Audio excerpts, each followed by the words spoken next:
Proverbs 28 in Tagalog, ang masama ay tumatakas ng walang taong humahabol, ngunit ang matuwid ay matapang na parang leon.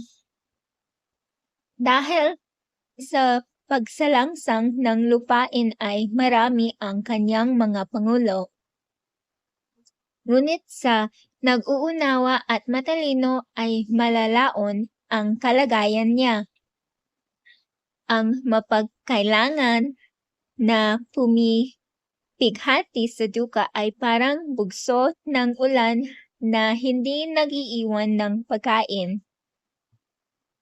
Silang nangagpapabaya sa kautusan ay nagsisipuri sa masama, ngunit ang nag-iingat ng kautusan ay nangakikipagkalit sa kanila.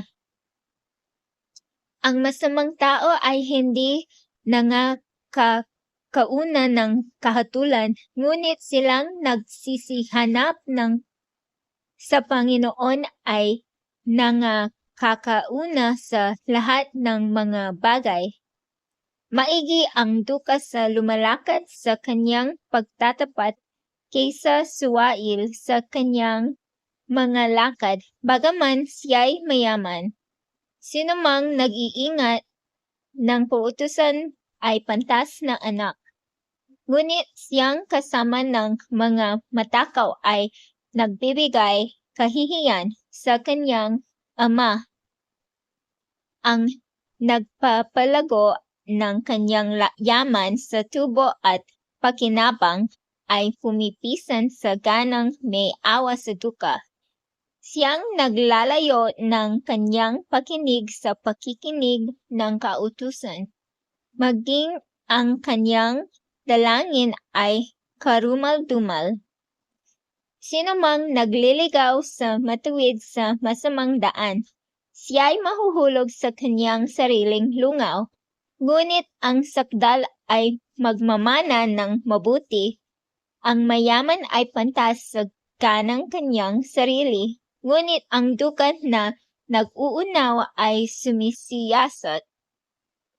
Pagka ang matuwid ay nagtatagumpay, may dakilang kaluwalhatian, ngunit pagka ang masama ay bumabangon, nagsisipagtago ang mga tao. Siyang nagtatakip ng kanyang mga pagsalangsang ay hindi giginhawa. Ngunit ang nagpapahayag at nagiiwan ng mga yaon ay magtatamo ng kaawaan. Masaya ang tao na natatakot na lagi. Ngunit siyang nagmamatigas ng kanyang kalooban ay mahuhulog sa kahirapan.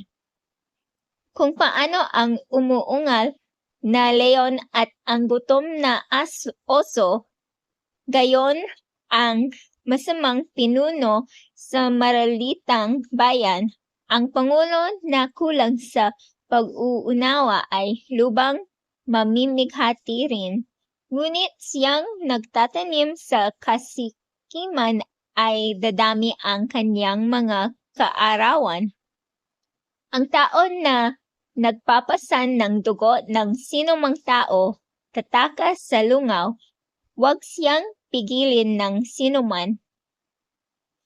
Ang lumalakad ng matuwid ay maliligtas, ngunit siyang masama sa kanyang mga lakad ay mabubuwal na bigla. Siyang bumubukid ng kanyang lupain ay magkakaroon ng sanga ng tinapay, ngunit siyang sumusunod sa mga walang kabuluhang tao ay madudukang mainam. Ang tapat na tao ay mananagana sa pagpapala, ngunit siyang nagmamadali sa pagyaman ay walang pagsalang parurusahan. Magkaroon ng pagtatangi sa mga pagkatao ay hindi mabuti.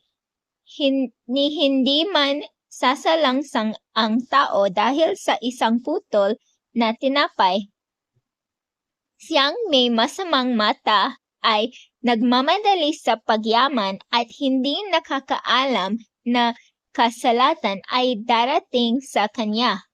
Siyang sumasaway sa isang tao ay makakasumpong sa ibang araw ng higit na lingap kaysa doon sa kunway pumupuri ng dila. Ang nagnanakaw sa kanyang ama o sa kanyang ina at nagsasabi hindi ito pagsalangsang, yaoy kasama rin ng maninira. Siyang may sakim na diwa ay humihila ng kaalitan, ngunit siyang naglalagak ng kanyang tiwala sa Panginoon ay tataba. Siyang tumitiwala sa kanyang sariling puso ay mangmang, ngunit ang lumalakad na may kapantasan ay maliligtas. Siyang nagbibigay sa duka ay hindi masasalat, ngunit siyang kukubli ng kanyang mga mata ay magkakaroon ng maraming sumpa.